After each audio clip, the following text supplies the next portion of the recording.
Moja tukingwananga, tuanze na hili ambapo watu wawili wamejeruhiwa kwa kupigwa risasi polisi walipokuwa wakijaribu kudhibiti wavuvi katika ziwa Naivasha, huku zana za thamani kubwa za uvuvi zikiharibiwa.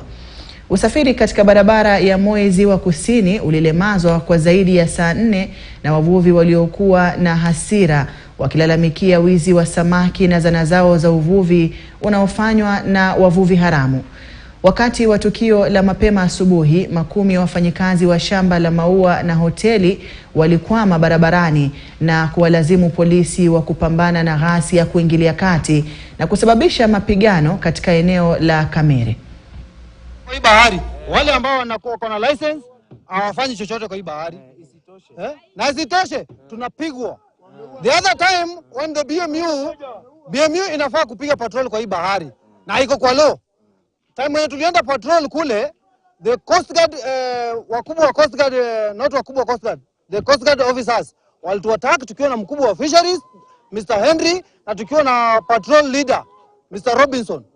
Walituattack, wakakoka bunduki, wakagonga boti yetu na hiyo boti yao, na wakatumiza. Tunakuanga na wale wanatulindia hizo maboti zetu, tuko na masoja, ambapo soja wawili walitoroka, na wakachukua mmoja wakaweka kwa boat, ambapo saa hizi tuna huzuni ya kwamba tumesikia wamemuua kwa maji.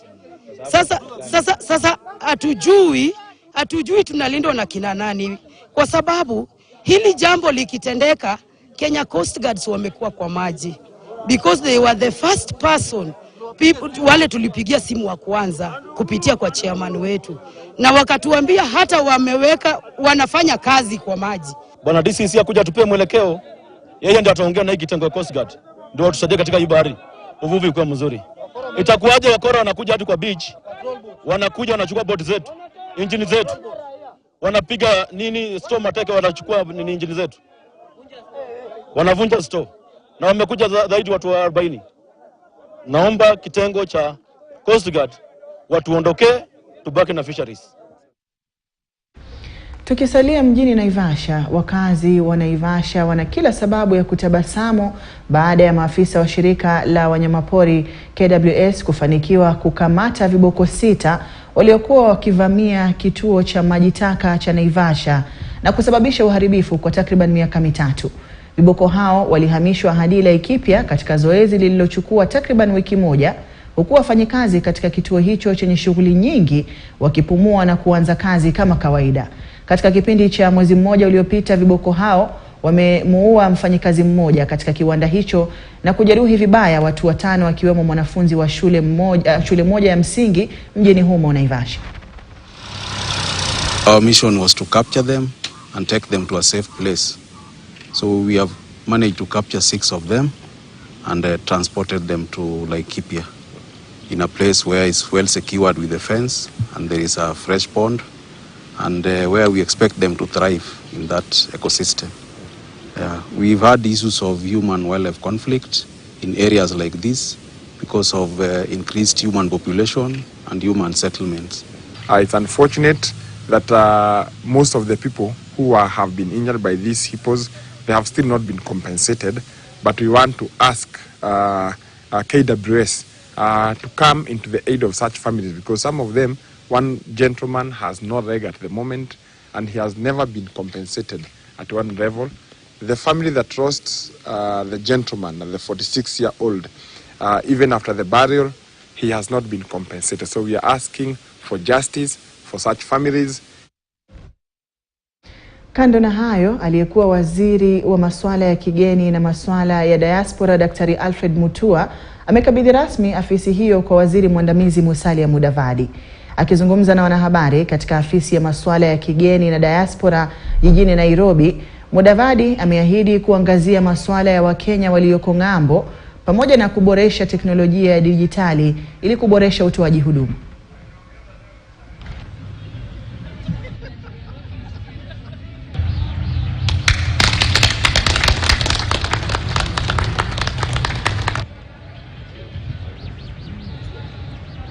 The Ministry of Tourism and Wildlife and the Ministry of Foreign Affairs will need to work well together. When I was out there in the world, I was able to interact with many people, and we realized the gaps that we have. And as you know, the president has given me a very strong task to bring back tourism to where it was as a #1 foreign exchange earner, and to come from #4 back to #1, so that it can help in the GDP. And so we'll be working together, because at the end of the day, it's all of us to be able to score for the people of this country. So welcome to the Ministry of Foreign and Diaspora Affairs. As the Cabinet Secretary for Foreign and Diaspora Affairs, I will advance Kenya's regional and global national interests consistent with the principles and objectives that define our foreign policy under the guidance of Kenya's Chief Diplomat, His Excellency the President.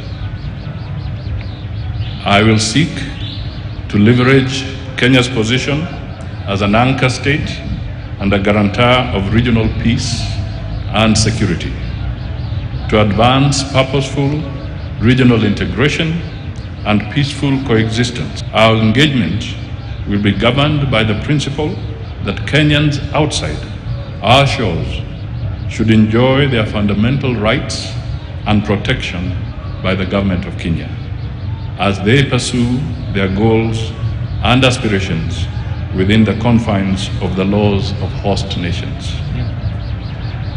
We therefore will not relent in our efforts to ensure that Kenyans are treated with dignity, respect, and in accordance with the rule of law wherever they are.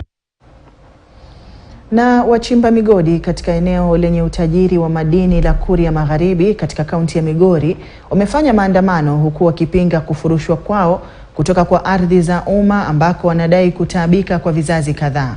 Kwa miaka mingi, migodi imekuwa uti wa mgongo wa uchumi wao huku wakichimba madini ya thamani kama vile dhahabu. Hata hivyo, ilani ya kufukuzwa kwao na mamlaka za mitaa inazima mwanga wao na mustakabali wao vile vile. Mzozo kuhusu matumizi ya ardhi na haki za kumiliki mali ulianza wakati serikali ya kaunti na ile ya kitaifa ilipotangaza mipango ya kuendeleza ardhi ya umma ambayo wachimbaji wadogo walidai haki zao. Erewe, au wananchi sasa hali ni ngumu. Biashara ambazo tunazifanya anataka tukusanye pesa tupeleke. Baada ya mimi kuanguka siasa, niliona kwamba nitajificha wapi. Nikakuja hapa kwenye migodi. Iko mahali tunachimba hii mgodi, tuko msituni. Nikakuja nikakusanya watu zaidi ya 3,000 ambao tunakulia sehemu. Sasa serikali inapokuja kusema kwamba tusifanye, huyu mtu mmoja anasema kwamba tusifanye, hao watu wote kweli watakula wapi? Kwa hivyo tunaomba tu kwamba tupatiwe nafasi tufanye hii kazi, kwa sababu hatuharibu mazingira, hatuharibu shamba la mtu, hakuna mwenye analalamika, ila ni mtu mmoja tu analalamika kwa sababu hapatiwi hela. Sasa tunataka tujue hata tupe kazi gani yenye tutalishia watoto au tutalipa nini nyumba. Jamani, kama mimi nina watoto 14, watoto 5 sekondari, watoto wengine wako primary. Hiyo maini ndio inanilipia nyumba, ndio inanilipia kila kitu na watoto wanasoma. Bwana disi hata nipe kazi gani nilishie watoto wangu. We went round giving them notices to get out of the mining pits, so that when we embark on the arrest and prosecution, nobody will be found at the mining sites. So the notice ended on Friday, and the OCPD was expected to arrest all those who have not vacated the area. So now today morning, the OCPD went around effecting the arrests, and it is upon that they decided now to conduct a maandamano. Ukulima wa pareto kwa miaka ya 80 ulikuwa uti wa mgongo kwa wakulima wengi katika kaunti ya Elgeyo Marakwet, Nakuru na sehemu nyingi, ila wakulima walibadilisha kilimo hicho kutokana na kudorora kwa bei na kufungwa kwa kampuni ya kununua maua hayo. Isabella Kiplagat kutoka kijiji cha Koisungur, kaunti ya Elgeyo Marakwet, katika shamba la robo ekari ya pareto, anavuna zaidi ya kilo 20 ya pareto kila baada ya wiki na kuuza kwa shilingi 280 kwa kila kilo. Ukulima wa maua ni nzuri zaidi. Kwa nini nimesema hivi? Ni sababu mahindi unaweza panda mwaka moja, unachukua mwaka moja na utafuna, alafu hii ya bilateral unachuna every week. So ukifanya hesabu yake inakuja na pesa ya haraka. kila wiki unapata shamba kidogo iwezi tosha mahindi mingi sana, nikaona itatosha biretram, ndio nikaiweka biretram badala ya mahindi. Wajenge factory kwa karibu, kwa maana sasa hii ninapeleka mpaka Nairobi. Sasa na kubanua tupe mbegu kwa wingi. Hii ukulima ama upanzi wa pareto imechukuliwa kwa uzito sana na wakulima, kwa sababu kila mkulima sasa anataka mbegu. Anataka mbegu kwa sababu tunajua kwamba mbegu ya pareto kwa sasa iko chache sana. Hapa ndio changamoto ambaye wakulima na sisi kama county government tutazingatia kwa hii mambo ya mbegu. Maandalizi ya sherehe za mashujaa yanaendelea kukamilika katika uwanja wa Green Stadium kaunti ya Kericho. Mawaziri kadhaa wamezuru eneo hilo kukagua na kuangalia matayarisho haya.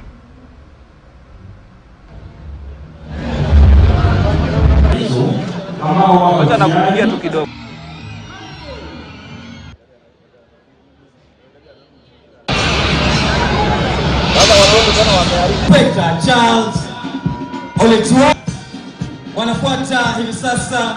Nataka kuchukua tena fursa hii kuwakaribisha Wakenya wote wajitokeze kwa wingi, haswa wakaaji wa Kericho County, kuja kujumuika pamoja na sisi, kwa sababu hii Mashujaa Day tunaisherekea pia tukizindua ile mpango wetu wa universal health coverage, ambayo inamaanisha ya kwamba afya imekuja kwa wote, na cha muhimu ni kwamba tumeleta afya nyumbani.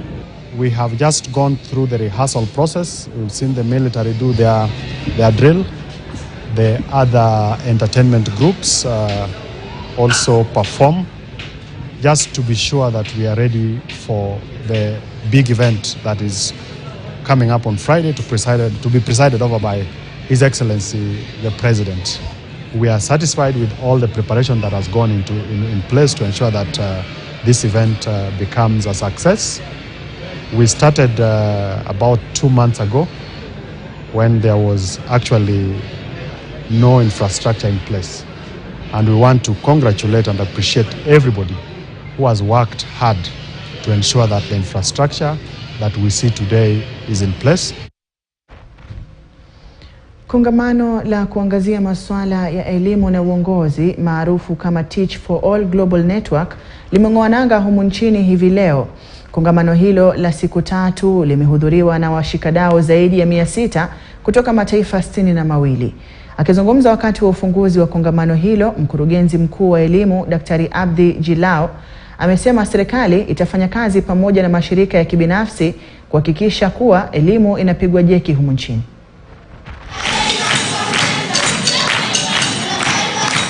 We encourage new government and non-governmental organizations partnership, including Teach for All. These alliances are instrumental in providing inclusive, high-quality education and fostering lifelong learning opportunities for all individuals. I commend the outstanding work accomplished by Teach for Kenya. The Ministry of Education fully acknowledges and appreciates the significance of these efforts, underscoring our unwavering commitment to supporting and working with them. This conference embodies a partnership, a fusion of energies where Teach for Kenya and Teach for All network partners here with me are privileged to be hosting you, especially the African network partners.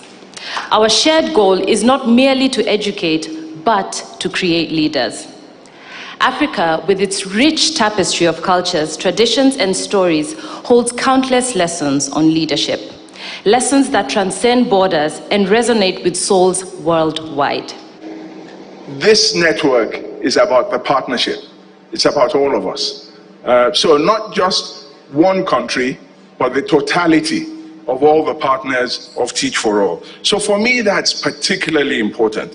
It's also important because we're united in purpose and values and vision.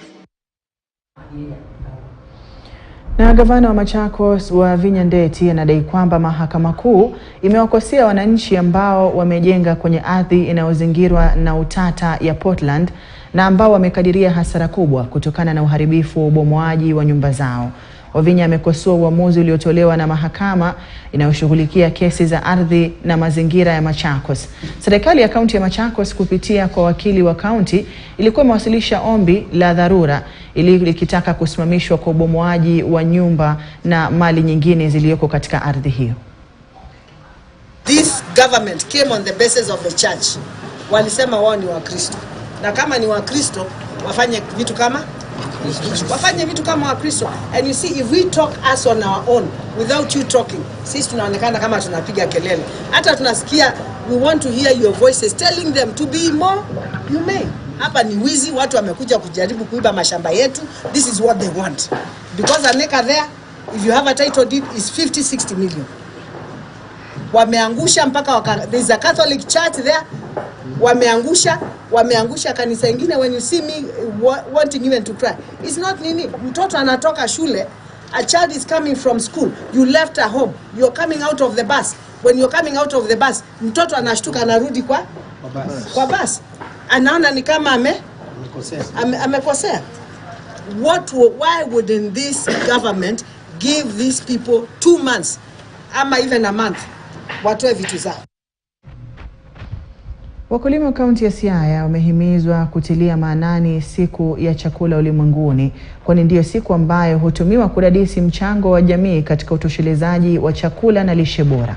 Waziri wa kilimo katika kaunti hiyo Sylvester Koth pamoja na mwenyekiti wa kamati ya kilimo katika kaunti hiyo Frederick Omoro walisema sekta ya kilimo ya Siaya ina nafasi nzuri ya kufanya vyema iwapo itatengewa fedha za kutosha kwenye bajeti.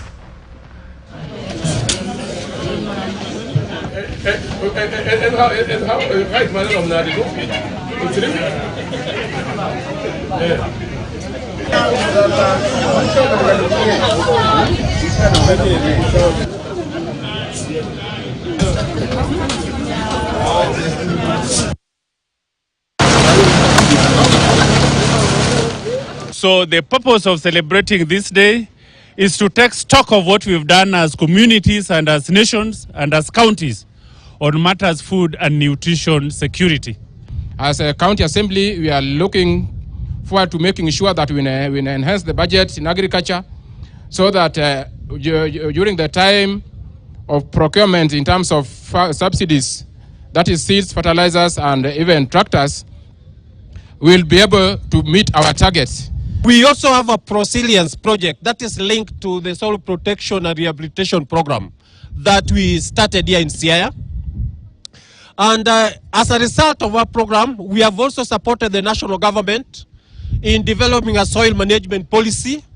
And in Kakamega, we started a soil land lease policy that we started and which we hope will be rolled out in other countries, because the basis of production is the soil.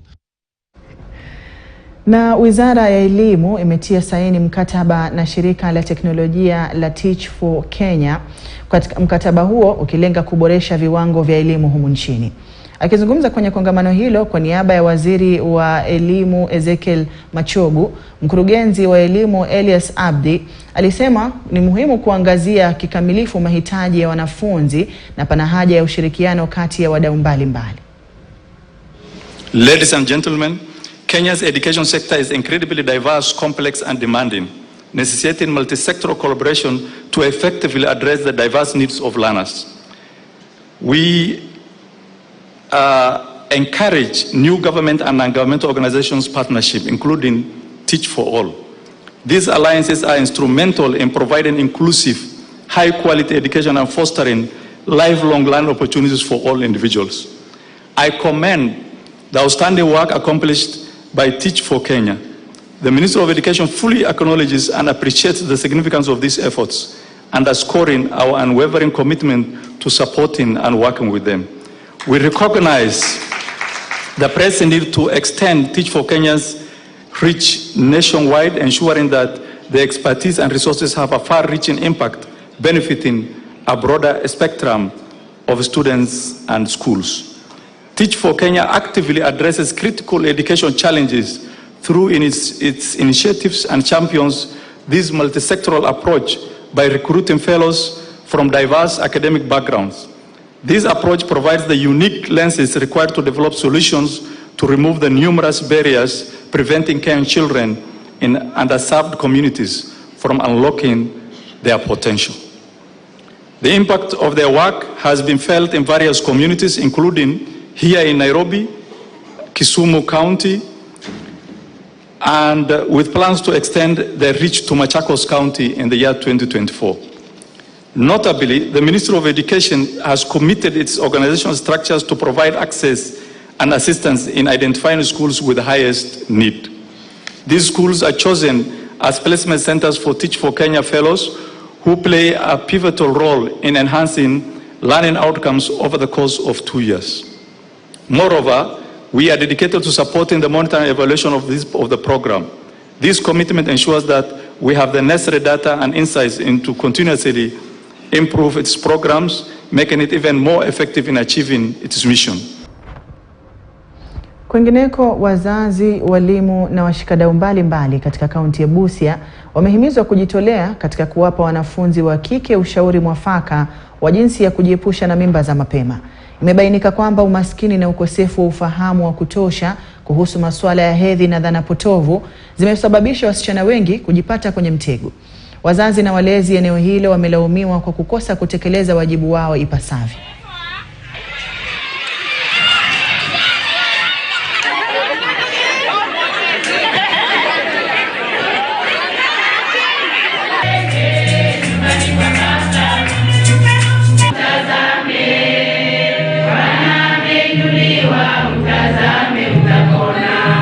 Fundishwa katika jina la Yesu ninaomba. Amen.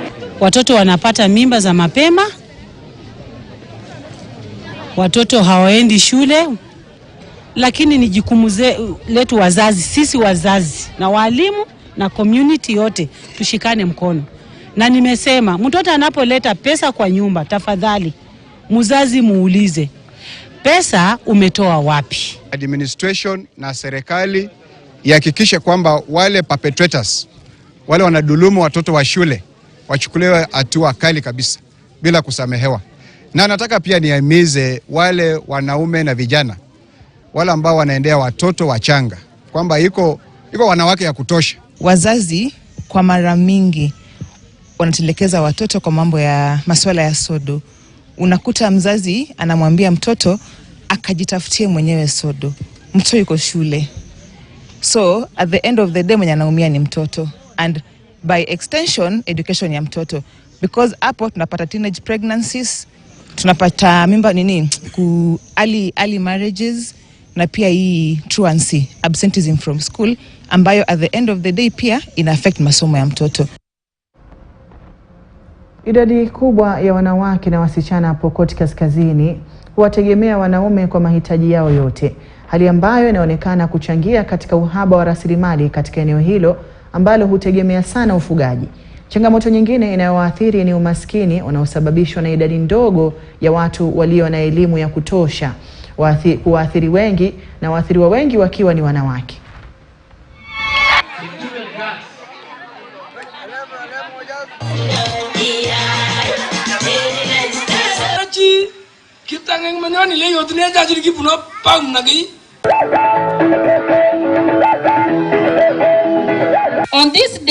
On this International Day for Rural Women, we must recognize the importance of empowering these women.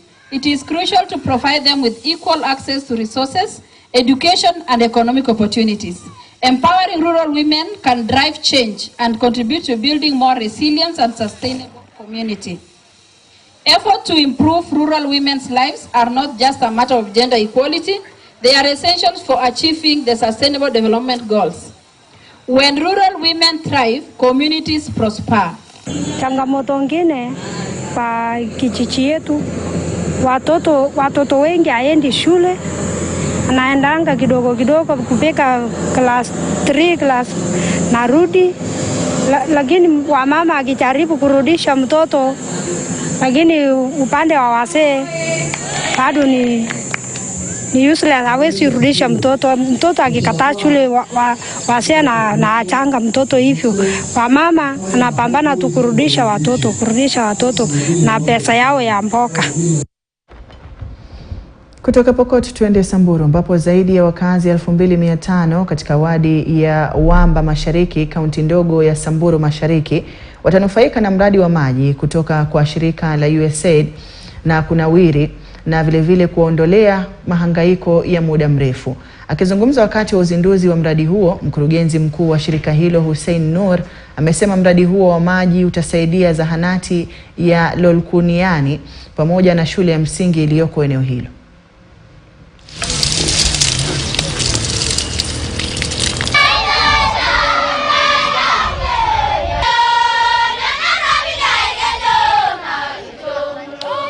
Ambaye ina grow sana kibiashara, tuko na shule, tuko na dispensary, na tumeona msaada hii ya maji ambayo imetoka kwa partners wetu ambaye ni Nawiri, imekuja kwa njia mzuri na kazi imefanyika vizuri. Tangu tupate hii maji tumeona benefit mingi, kwa sababu tukienda for example upande ya health, kuna vitu mingi imeenda mzuri kama reduction of diarrhea.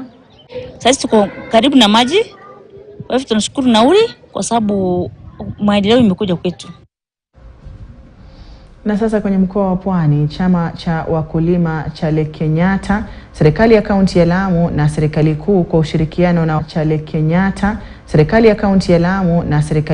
ushirikiano na wawekezaji wa kibinafsi kinapanga kuweka mikakati ya kuanzishwa kwa kiwanda cha pamba katika kaunti hiyo. Kulingana na mwenyekiti wa chama hicho David Chege, matayarisho ya kuanzishwa kwa kiwanda hicho yamekamilika na shughuli za usagaji wa pamba zitaanza kabla ya mwaka huu kukamilika. Wakati huo wakulima wa zao hilo wamesema kuwa kuanzishwa kwa kiwanda hicho kutasaidia kuinua bei ya zao hilo kwa kuinua uchumi wa kaunti ya Lamu. Haina shida, tutafanya tu hivyo bila shida. Tuliweza kupata ufadhili kutoka kwa Kenya Climate Smart Agriculture Project, ufadhili wa milioni 10 ambao utafanya kuongezea dhamana pamba yetu, na tunataka kuanzisha mtambo wa microginery ambao utakuwa na uwezo wa kuchukua hata kama si zote mazao kadhaa ambayo wakulima wetu wanaleta kupitia kwa hii cooperative yetu. Pamba zetu zitazidi kuwa na bei ya juu sababu transportation tunapo vuna pamba zetu alafu nakuta brokers wamekuja lakini pamba zinaenda mbali, so ita lower the price of our cotton, na factory ikija karibu na sisi pamba itakuwa juu na pia wakulima watazidi kulima hiyo pamba. Utakuta ya kwamba watu wengi watazama katika hicho kilimo na hata watoto wetu hawatakuwa na matatizo kwa sababu watakuwa wakipata ile bonus itawezesha hata kusoma. Tutaajiri vijana ambao watakuwa wanafanya kazi pale, vijana zaidi ya 20 watakuwa wako hapo. Pia vile kwa sababu obvious lazima tuwe tunalipa ushuru. Kwa hivyo pia county watakuwa nao wanapata ushuru pale. Vita dhidi ya ukeketaji katika jamii ya Wakuria vimepigwa jeki baada ya kufunguliwa kwa mahakama ambayo itashughulikia kesi za watoto. Ufunguzi huu ulifanikiwa baada ya shirika moja lisilo la serikali kukarabati mahakama ya zamani katika mahakama ya Kehancha ambayo itafaa zaidi watoto bila kukiuka haki zao.